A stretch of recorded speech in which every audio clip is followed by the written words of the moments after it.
Magandang araw po sa inyong lahat. Welcome po sa panibagong video natin dito sa Makapili TV. Ngayon, pag-usapan lang po natin itong pagdepensa o pag-resback ni Pulong Duterte, yung anak po ni Pangulong Duterte dito kay Franz Castro.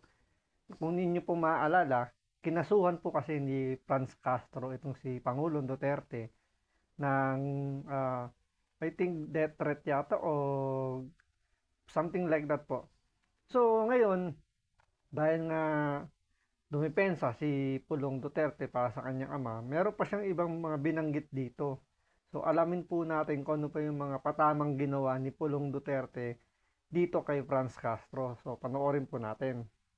Pag nakadramahan ni Davao City 1st District Representative Paulo Pulong Duterte ang ginawang paghahain ni House Deputy Minority Leader at ACT Teachers Party List Representative Franz Castro ng reklamong grave threats laban sa ama nitong si dating Pangulong Rodrigo Duterte. Inaakusahan ni Representative Castro ang dating presidente ng pagbabanta sa kanyang buhay sa isang panayam at nagsumite ng criminal complaint na online grave threats laban sa dating presidente. Ayon kay Congressman Duterte, bilang public servants, hindi dapat balat sibuyas at gamitin ang karapatang paghahain ng reklamo sa korte upang patahimikin ang mga kritiko. Yan o, napaka-importante yun yan. Yung salitang balat sibuyas, bakit ho ba ginagamit yan? Onion skin. Dahil ho merong jurisprudence ho dyan na... So, ano ba yung ibig sabihin na sinasabi dito ni Batbay na jurisprudence? Sa akin pong pagkakaintindi, ito po yung parang may court decision na dyan kasi I think meron na nagkaroon na ng kaso ng ganyan na sinang-ayunan naman ng Korte Suprema na hindi dapat masyadong balat sibuyas o masyadong maramdamin itong mga ating mga government officials. So, jurisprudence parang may hatol na po yung ang ating korte na hindi po ito parang walang basihan po yung ikakaso sa taong nagkakaroon siya ng hindi naman sabi natin bad impression, parang yung pag-criticize ba. So, hindi po kaso o wala pong nilalabag sa ating batas ang pag-criticize po sa isang government official. Supreme Court na rin ho ang nagbanggit ho niya na ang public servant ay hindi ho dapat balat sibuyas. Handa ho silang ma-criticize. Handa ho silang mabanatan. Kasama po yun sa kanilang sinumpaang tungkulin na sila po ay dapat wag ko kayo sensitive. Diba? So, sinasabi nga nito ni Pulong, Representative Castro, napaka-drama mo. Masyado kang nanonood ng Korean novela. Alam mo naman mo, hindi alam mo kung bakit madrama sinasabi ni Pulong. Alam niyo kung bakit? Kasi wala namang mangyayari. Alam naman po natin yan. Wala pong mangyayari sa demanda na yan. Yan po ay isang pautot lang. Alam mo yun, para lang magkaroon ng name recall. Kasi election na. Gaya sinabi ni Batbay, mag-i-election na po. So, good or bad publicity, still publicity po. Para matandaan po yung pangalan dahil nga po mag-i-election na. So, ngayon pa lang po, gumagawa sila ng preparasyon para makaengganyo ng boto, para maalala yung kanilang grupo, kanilang pangalan. Ngayon po, hindi naman po talaga natin may tatanggi po na wala naman pong kahihinatnan yung kaso na yan. Kasi, unang-una, available naman po siya. Pangalawa, si Pangulong Duterte po, siya po yung mga nag-appoint ng mga judges. Mga court judges. So, naglalagay po siya dyan. So, alam naman po natin na marami naman pong sumasang-ayon kay Pangulong Duterte.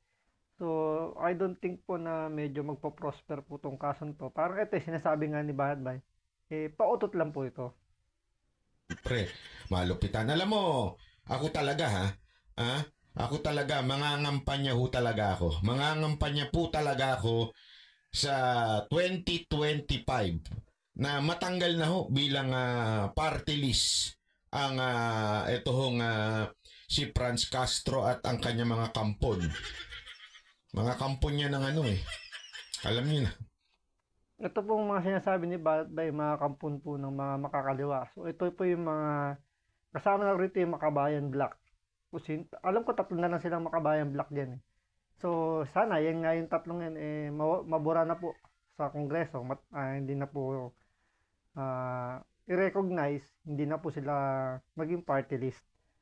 Ang pinakasigurado lang naman po dyan para hindi sila maging representative na ng mga makakaliwa, wag nyo na pong iboto.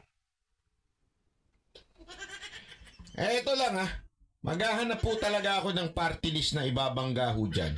Hindi, ito walang biro ito. Hindi ako nagbibiro. Tunali for the record lang wala na akong planong tumakbo si Mokang party list. As of now, yan ang usapan namin dahil nung nalaman nga po namin na medyo magastos ang party list, para manalo ka ay kailangan magbayad ka ng malupit na malupit, hindi ho namin kaya. Pasensya na. Wala ho kaming pera. Kaya ho, kaya nga ho dito, puro 7-Eleven na lang kinakain namin. Wala na kami makain. Tapos sa kanto nila ako tumatambay. Wala na ho tayo makain. No, kaya nga ho, hahanap po tayo ng party list na ikakampanya para ho ipangbabangga ho dito sa mga ano na ho ito, mga ano ba ito? Ito ho ata talaga ang ano.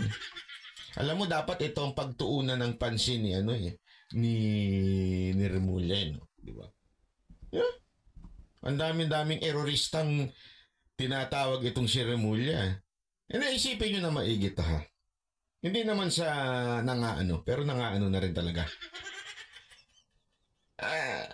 Sa dami-dami ng erorista, sa dami-dami ng erorista sa mundo na ito, ang i-declare mo pa itong si Congressman Tevez, di ba? Oo, siga, malamang. Talaga naman siga ho yung mama, di ba? Tapos talaga nga naman pagdating sa politika, hindi ko sinasabing banal ho si Tevez, wala ko sinasabing ganyan. Alam naman po natin ng pero para gawin mong erorista, alam mo yun? Katabi mo dyan nandiyan ka dati, di ba, si Congressman Remulla? Dati yung congressman yan, di nyo alam, di ba? Dati yung congressman yung tao na yan. Katabi mo yan, alam mo kung sino yung kung anong kulay nito ni Franz Castro. Dapat yan ang pinagtuunan mo ng pansin. Di ba? So, bali ang ibig sabihin lang dito ni Banat Bay, si Congressman Tevez is dinideclare ni Remulla bilang terorista. Ngayon, itong mga makakaliwang congressman natin na sinasabing may kaugnayan daw sa NPA, ang NPA po is dineclare na po ng US as terorista. So bakit si Congressman Tevez ang dineclare at hindi itong mga Makabayan Black na sumusuporta di umano sa mga NPA? Di ba? Nakakapagtaka lang na masasabi nga dito ni Banat Bay nagawa nga nila sipain si Congressman Tevez sa Kongreso nang walang anumang ebidensya, samantalang itong mga Makabayan Black na sinasabing may kaugnayan di umano sa mga eroristang NPA naka-shut up. Di ba? Isipin nyo. Dapat yan ang pinagtuunan mo ng pansin at yan ang inilakad mo at ginawa mong erorista. Mas matitinding kritisismo pa aniya ang tinanggap ng dating presidente, subalit hindi nagsampa ng kaso kaninuman. Gayit nito, kung may sinabi aniya ang dating Pangulo na sa tingin nito ay banta laban sa kanya, sabihin nito ang totoo at ipagtanggol ang sarili.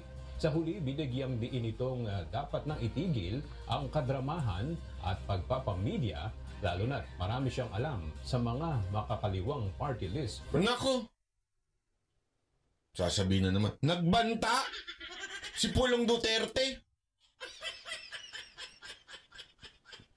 Nagbanta.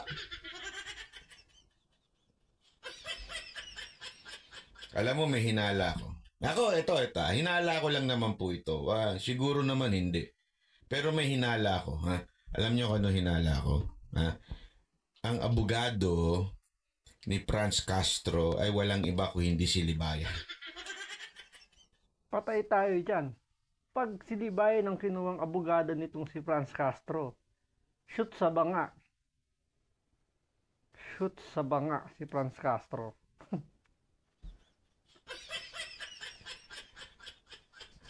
Naku po. Unya-unya, pag-uusapan natin yan. Kabirang buhay, Reo. Mamaya, pag-usapan natin yan. Bakit ko nasabing siya ang, baka malamang ay abogado siya, si Franz Castro. Alam niyo kung bakit? Alam niyo kung bakit? Kasi nga po, ganito lang ang system niyan, ha? Napanood ko kasi yung mga komento ni Libayan na binabantaan daw siya ni Senator Rapi Tulfo. Sinunog siya. Sinunog po siya ng mga propesor at mga magagaling na abogado. Paano binantaan? Hindi ka binanggit ang pangalan mo. Napaka